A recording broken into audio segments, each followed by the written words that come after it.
तुम्ही तुमच्या आयुष्याचं फायनान्शियल कॅल्क्युलेशन केलंय का? म्हणजे काय बरं? यालाच आम्ही म्हणतो फायनान्शियल प्लॅनिंग किंवा गोल सेटिंग. आपल्याला प्रत्येकालाच आयुष्यामध्ये बऱ्याचशा गोष्टी अचीव्ह करायच्या असतात.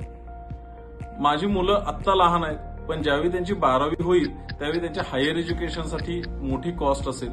प्रत्येकालाच लवकर रिटायर व्हायचंय, पण रिटायरमेंट झाल्यानंतर आता ऑलमोस्ट कुणालाच पेन्शनचा फायदा नाहीये. तर आपल्याला रिटायरमेंट झाल्यानंतर घर खर्च चालण्यासाठी एक मोठा कॉर्पस असायला पाहिजे.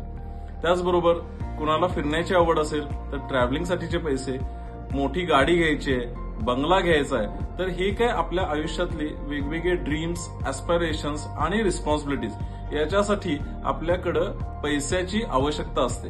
आणि यालाच आपण प्लॅनिंग करणं म्हणजेच फायनान्शियल कॅल्क्युलेशन करणं असं म्हणतो.